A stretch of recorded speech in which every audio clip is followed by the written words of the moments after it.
Well, it may be temporary, but there's at least a little good news at the pump. Pump prices are falling a little bit. The national average for regular unleaded is still $3.89. We are actually doing better here in the Twin Cities. Right now, the average for regular unleaded is at $3.66. Well, Congresswoman Michele Bachmann says she wants to lower prices even further. This week, she pumped gas at a Lino Lakes gas station. Representative Bachmann is calling for a dramatic expansion of oil drilling in the U.S. to bring prices down. She says by expanding domestic oil production, gas prices could drop to $2 a gallon once again. And joining me to talk about this and other issues is Congresswoman Michele Bachmann. Thank you so much. Thank you, Esme. All right, well, let me ask you, because critics have said, well, just even if we expanded production immediately, it would not have an immediate impact at the pump. Realistically, what would it take to get gas prices down to $2 a gallon, and when would that happen?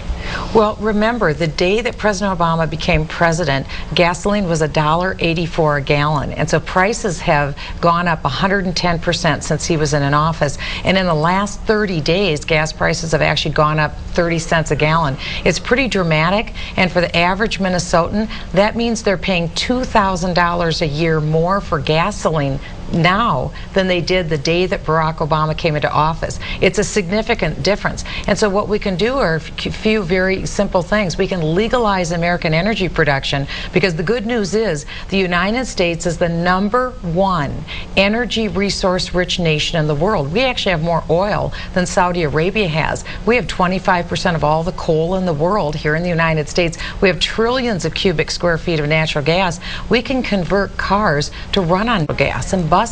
We can convert natural gas into methanol. There's a lot of different things that we can do to deal with our transportation needs. It doesn't have to be just what we've done historically, but what we have to do is signal to the marketplace that we're going to actually utilize American energy resources.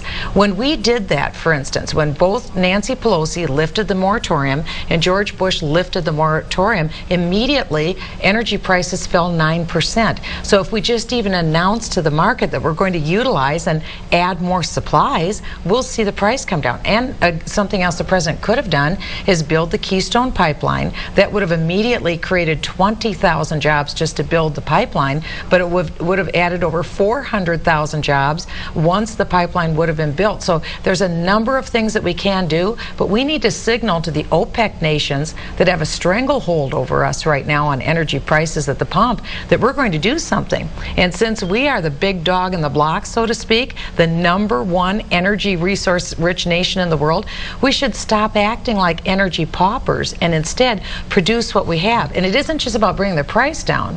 We're talking about millions of high-paying jobs. That's what we need in this country. So we should start with energy for job creation. Right.